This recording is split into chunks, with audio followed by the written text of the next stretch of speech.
Hello and welcome to What's the Story Ghost. I'm your host Annette. And I'm Steven. And today we are on episode 44. Steven, Annette. do you know how often we do these intros and I try so hard not to sound like an anchor woman? Every time? 44 times. Do you know anything about the Château de Brissac?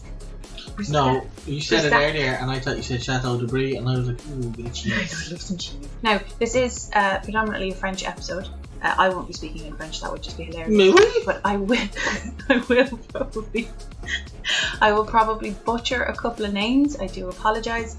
And just a teeny tiny disclosure, I do obviously mention, I was going to say, I didn't want to say that the girl gets murdered, but we're like a paranormal podcast, so somebody has to die for there to be a ghost, but I do mention a little bit. I don't know where to put it or where to warn you that it is, because it's kind of scattered throughout. So just be mindful of that. If you want to skip this episode, that's cool. We crack on? Crack on. Everyone thinks they want the fairy tale ending. But what is the fairy tale ending? We never see past the wedding day. Speaking from a female perspective, as that's all I know, I grew up with two different versions. The princess meets her prince, or princess, or they're them. Whether it's a chance encounter at the village market, you both reach for the same potion bottle of perfume to attract your true love, and there's literal electricity when your fingers accidentally touch. Your family and their family happen to be from rival kingdoms, but your love unites the two strong families. Or the other version, you're groomed to one day be queen. Expectations begin even before you are born, and you are betrothed from the day of your naming ceremony. You're reluctant to make eye contact with this person you're supposed to spend the rest of your life with, knowing nothing of their morals or their valour or their loyalty. Only when you look up, you see the hero who saved you in the woods from your spooked runaway horse only the day before. But what happens if your fingers accidentally touch and there's no spark, no love, no joining of kingdoms? Or you look up, and standing in front of you is the cruel monster from the woods you caught beating one of his servants for spilling wine on his boot. Most of us have seen the movies or read the stories of damsels in distress who are eventually rescued by the hero on a mighty steed. But what about the ones who aren't rescued? I can't be the only person who ever wonders what happens after the fairy tale wedding. I went to France when I was 13. Looking back, I was far too young to understand the sheer beauty of the city I was in, even when I was standing mere feet away from the Mona Lisa. Don't get me wrong, we did the Eiffel Tower, Arc de Triomphe, and of course the Louvre Museum. But it was only when I stood in front of the Palace of Versailles that I was really intrigued. And then we went to Loire Valley, and for 2 whole days I was a goddamn princess, walking around so many chateaux. Little did I know how many hearts were broken in the same footprints I was taking. The Château de Brissac is a French chateau that was built in the 11th century.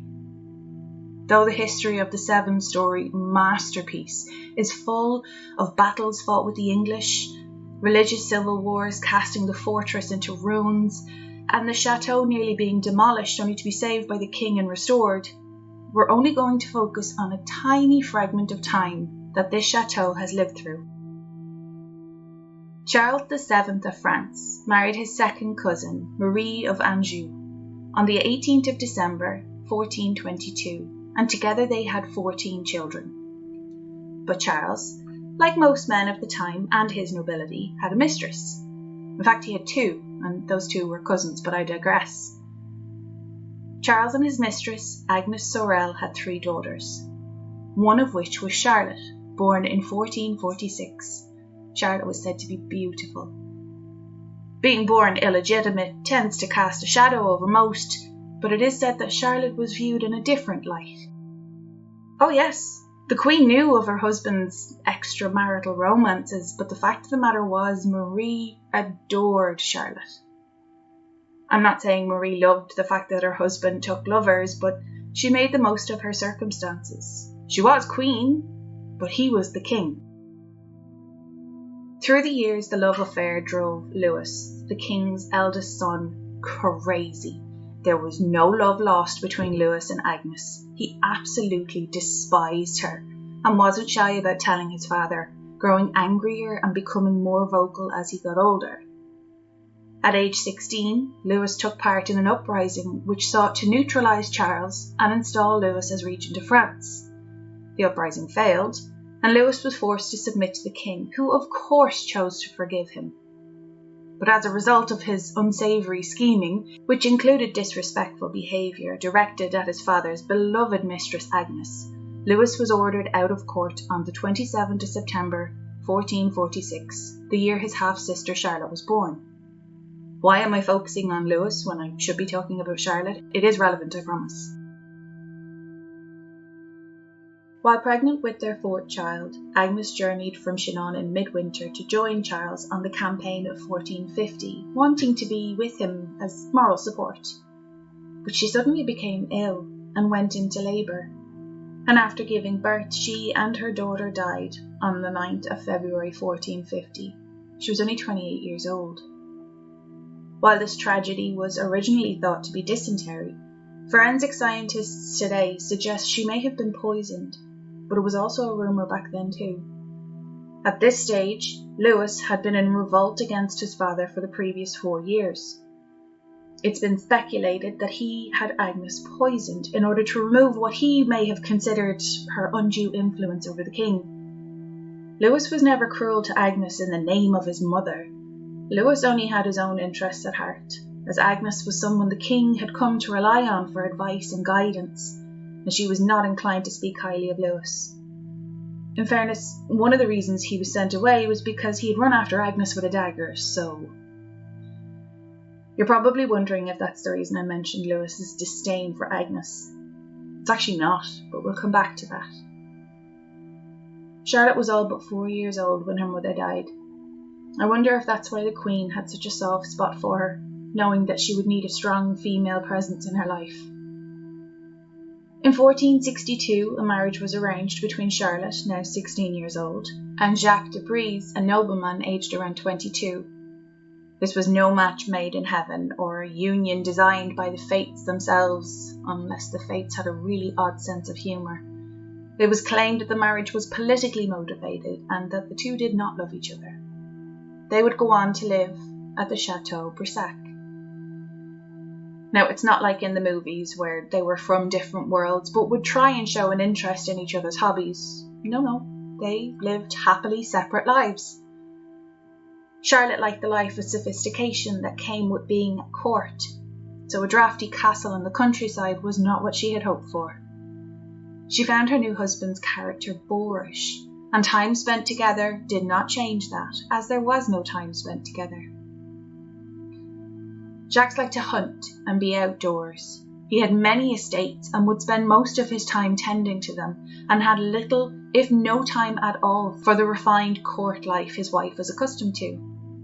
But he is said to have written a very loving poem about hunting, so I don't know. The years went by, and they stayed unhappily married, living their own separate lives, while still performing their obligations as husband and wife, and had 6 children together.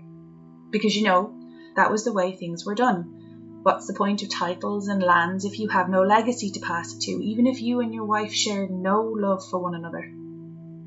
Alone and lonely in this big castle, Charlotte began to enjoy the company of one of her husband's huntsmen, Pierre, who just happened to be her husband's foster brother. He was said to be handsome and cultivated.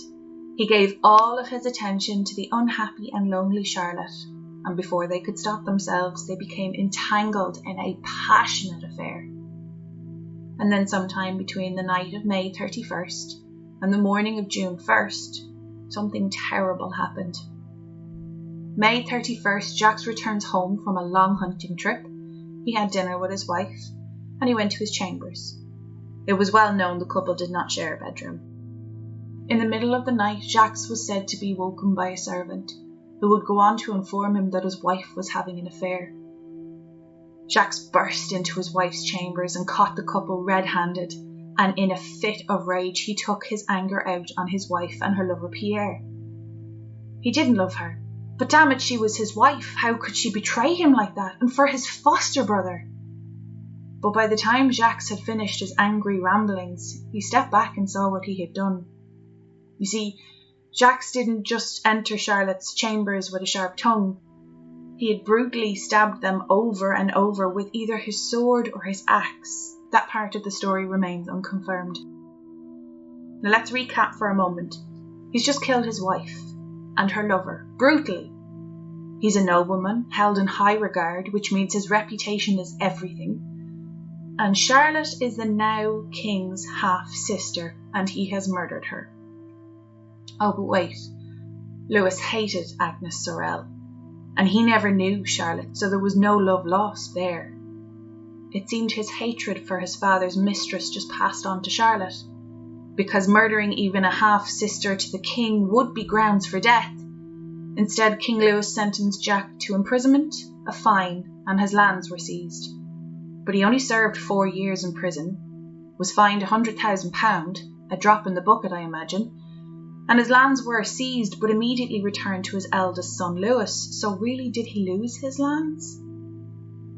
He returned to the Château de Brissac, but his stay was not long or pleasant even compared to prison, as he was apparently plagued by the wails and cries of both his wife and her lover's ghosts. Charlotte's ghost has reportedly remained in the tower above the castle chapel since the night of her murder. Saddest part of it all, her lover Pierre's spirit appears to have been able to move on, and he is no longer stuck. Charlotte may, however, be trying to avenge both their deaths. This is why I believe spirits have no concept of time. Jacques, her murderer, is long dead, and her half-brother, King Louis, who cared so little for her, is gone as well. I'm not sure how else she can avenge her death. Nowadays she's seen floating through the castle, wearing what I can only imagine was once probably a beautiful green dress, but it's hard to see past the shocking sight of her once beautiful face. It said she's missing her eyes and nose, and her body is covered in gaping wounds from the injuries she sustained when she was murdered. See, this is the shocking truth behind royal or noble weddings of the past. It was rare to marry for love, and even if you did, you were not always guaranteed your children would be so lucky, because political agendas were what made the world go round. Myself, I didn't have a fairy tale wedding. I just had an excellent day with my fun person to do life with. What do you think of that? Annette and Steven. Isn't that heartbreaking? That was a great story. That's so sad. I was like really getting into reading it because it turns out that Agnes Sorel is like the first, I think, I might get this wrong, but she was the first official titled mistress. Like, she was the chief mistress. Oh, so she was one best mistress. I should mention also the other mistress that he took was her cousin, but he didn't have them both at the same time. He didn't take on a second mistress until after Agnes had passed away. But Agnes was a lady in waiting for the queen, and he started an affair with her. The queen knew, but you kind of just have to deal the cards that you're dealt. I mean, being a queen is not the easiest job in the world. Being a princess is not the easiest job in the world, because your husband is always unless you're playing chess. If you're playing chess, the queen is the cheese. It depends on the lineage. Like, the queen that just passed away was the big cheese. She'd be held in not a higher regard, and I don't mean that like to sound badly against the king, but her dad would have been the higher patriarchy. Mm-hmm. And her eldest then takes the reign, and then Charles III. I think he's Charles III. His son now. Yeah, he's the new king. So whoever his eldest son is, William, he's next in line. And then William's kids. Yeah. So there's some poor duke who's like 57th in line. See, this is why I understand Frozen. I do. I understand Frozen. I get it. When you have 17 brothers and you're kind of like, I'm never going to be the king of anybody. I'll just go and dupe some poor girl out of it.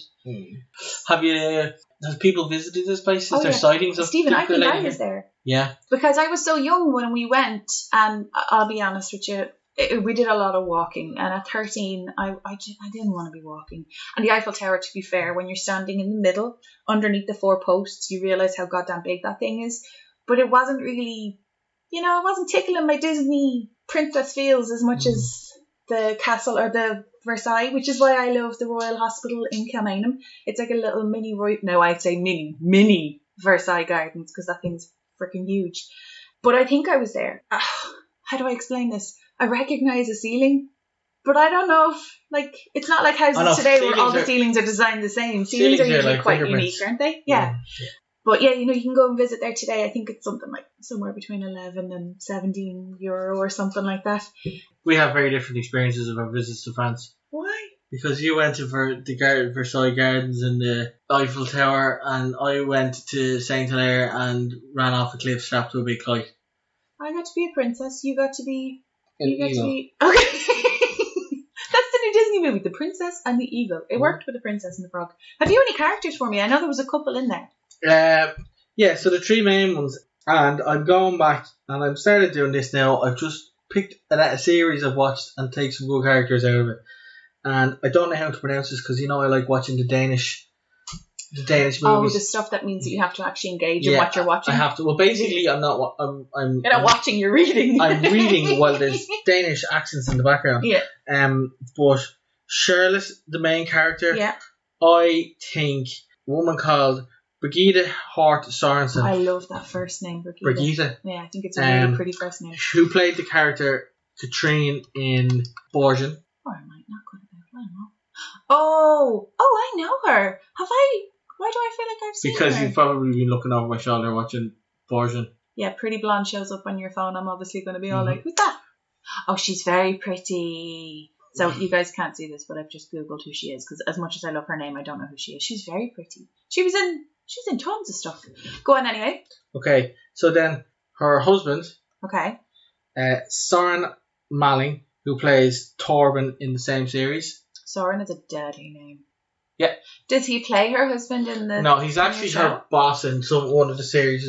Oh, have you got some weird little daydream going on there where you wish they'd hook up or something? No, because in the actual one, he actually has an affair with her. Oh. But... well, then he could be the king and then she could be Agnes. Yeah, actually, Agnes is... Okay, sorry. Well, apologies, Kathy Bates for Agnes. Mm-hmm. And then for the Pierre part, and I'm definitely not saying this right, but Pilou Asbach, who in this series plays Casper, who initially was Brigitte's significant other or lover. Love interest. Until they weren't. And then she went elsewhere. I really hope nobody else is watching this and you're not creating spoilers. Or they're mishearing you and thinking that there's an affair going on and it's not actually going on, and they're sitting there waiting. When's she going to hook up with her boss? She doesn't hook up with her boss. That's a really good lineup. I like that. The reason I said Kathy Bates should play Agnes is because Agnes is badass. Now, I have two things I want to say about this episode. Okay. One, don't cheat on your husband. Just don't do it. Don't cheat on anybody. Just don't cheat on anybody. If you are unhappy, and I know back then it was a different time, and divorce was a dirty word, but adultery is also another dirty word, because it was weird. I couldn't get any information on Jacques through the English Wikipedia, whereas when I just typed in his name and his name alone, no, because then it gave me somebody's LinkedIn profile. When I typed in his name and the year around about that I was looking for, it gave me the French Wikipedia, which I then translated to English, and it gave me so much more information. If you're looking for someone from a different country, look up that country's Wikipedia and then translate it. It was brilliant. I found loads of information. I didn't know what year he was born. I didn't know the fine that he was asked. I don't know if the fine was 100,000 back then or 100,000 now. I take back my words in saying it was a drop in the bucket if it wasn't based on £100,000 today, because if it was £100,000 back then, it is 185 million today. So that may not have been such a drop in the bucket. But the king was happy to let him go. He was just kind of like, look, I didn't even like it. You do you, buddy. I know, like, what the hell? So I didn't fall down a rabbit hole this week. What? I do apologise. I actually like putting that little bit of music in because it's kind of cool. But I am contemplating working on kind of like an extension of the rabbit hole that I fell down, but I don't seem to be falling down more list rabbit holes lately. It seems to be actual stories. Like I fell down a rabbit hole about Agnes Sorel. So I was thinking either setting up one of the 2 episodes that we post a week. One episode will be based primarily on something historical, and then one episode will be based on something paranormal. So one episode is a spook and one episode is history based. Yeah, well, I mean, like history, paranormal history.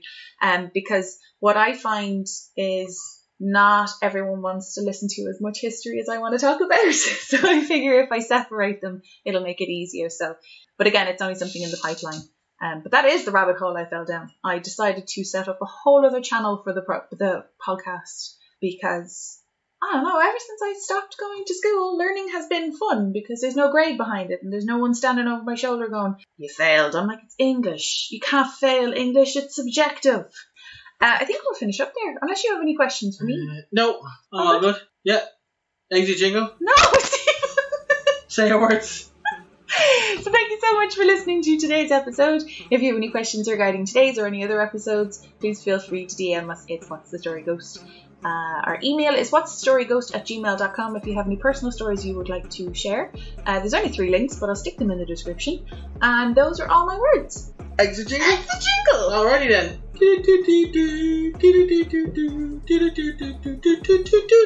Bye.